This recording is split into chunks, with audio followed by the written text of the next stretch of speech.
Hello. So I'm going to tell you another one of my weird, unexplainable experiences that I had.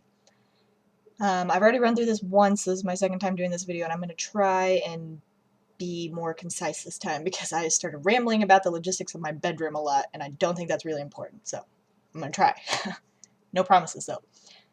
When I was probably like 13 or 14 years old, I was really, really sick.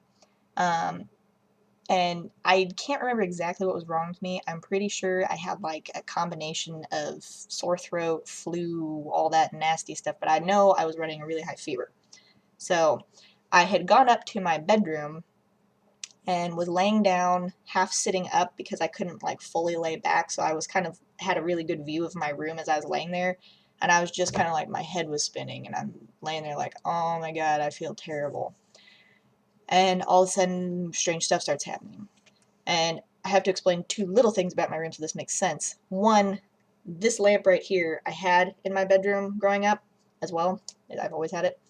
And when I was younger, I really kind of liked the room to be dim because it sort of gave me a headache and stuff. So I only had that lamp on in my room, and I had my closet door open. My closet is huge at my parents' house. I wish my closet was still that big. It's so big I can like have a sleepover and like lay on the floor with 1 to 2 other people in there and sleep comfortably. Like it's giant. So I always leave the door open because I don't like not knowing what's going on in like almost a tiny room in my room. So that always bothered me. So I had that door open and it was dark in there because obviously there's no light, but it was enough that I could still kind of see everything in my room basically. So but it was dim. So as I'm laying there and it's dim, I start seeing a shadow moving throughout my room. That wasn't necessarily unusual for me at that age. I saw this a lot. The weird thing was my light was on. Usually I saw that before I went to bed. And a lot of times I just push that off as I'm tired and I'm seeing shit and whatever. So I thought it was really strange that this was happening, and I'm wide awake and my lamp is on so I can see a lot better than in the dark where your eyes can play tricks on you. And the more I'm watching this, the more solid this thing is kind of becoming. Enough that I could tell it was a man. And I could tell that this man was very, very, very not happy, just by the way he was walking, but I also just kind of intuitively could feel a lot of emotions coming out of this. A lot of confusion. There's my cat in the background. Confusion, anger, like a bitter feeling, really, really sorrowful at the same time, but like just this super pissed off, kind of frustrated feeling. And this shadow was pacing from like the side of my bed basically all the way across my room into the closet and all the way back and just kind of making a circuit like over and over. And as this is happening, I keep having things just sort of flashing in my head, and this is an intuitive experience that I hear like psychics talking about that I don't ever really experience, but I did this one time.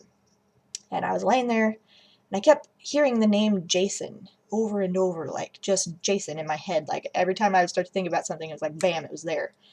And as this is happening, I keep seeing this image in my head that is like a military photograph, but I can't see anybody's face. Like it's kind of like a blurred out face, but it's like the overall impression of whenever I've seen a military photo of someone with like the little hat and sort of the blue background and they're in their uniform and is a man.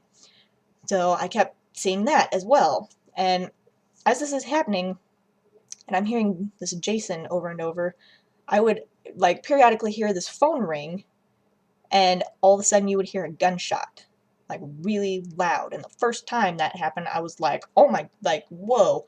And it wasn't like an audible gunshot, but it was still somehow loud, if that makes sense. Like, it freaked me out. I could not figure out what was happening.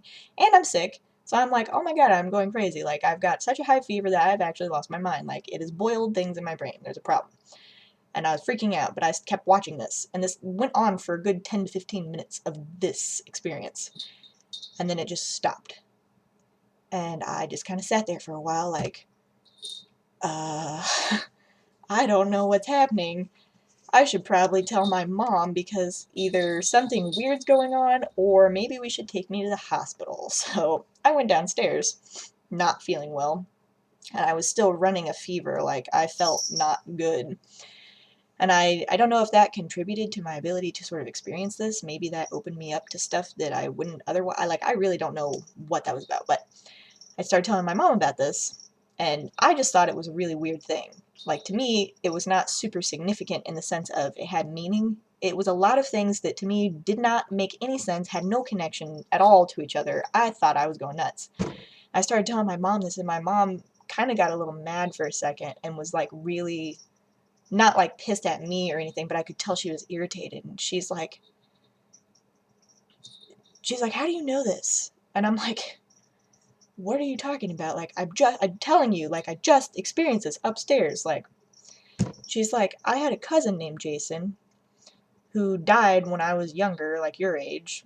So when she was my age or younger now, I guess. I'm not sure how old she would have been. She had a cousin named Jason who was in the military and who suffered from a lot of like depression and stuff and issues, and who had called his girlfriend up on the phone and committed suicide by shooting himself. And I had never heard that growing up. It's not necessarily the kind of thing that just comes up in conversation. I didn't even know she had a cousin named Jason. So I was kind of completely flabbergasted by this and somehow felt like that was probably exactly what I had seen. And at the same time, I felt terrible because that meant that if that was who that was, which I personally believe that that was, obviously there's a lot of things that you can kind of critique about this. The fact that I was ill, obviously, is a major one. But I think that's who that was, and I felt really, really bad that there was nothing I could do to sort of help, because he was clearly really, really upset and reliving that moment. Like, it was repeated to me over and over for like 15 minutes, so I can't imagine what that feels like to go through all the time for the last 20, 25 years. Maybe longer, actually, I don't even know. So, anyway, that is my unexplained experience. Probably the most intuitive experience I've ever had, as far as like, I'm not the sort of person who randomly gets like names and images in my head and that sort of stuff. So for me, that was a very, very, very unique experience. Um, I'm not sure if anyone can relate to that or not, so if you can, feel free to tell me about it because I would definitely like to know. If you have any ideas maybe about what was going on with me, feel free to tell me about that too, because I don't mind hearing anybody say that I'm totally crazy and here's what they think happened. Like, I would like to know what your opinion could be, so don't be shy. Anyway, I hope you enjoyed that. If you did not, I apologize because you just wasted like 8 minutes of your life. So have a good day.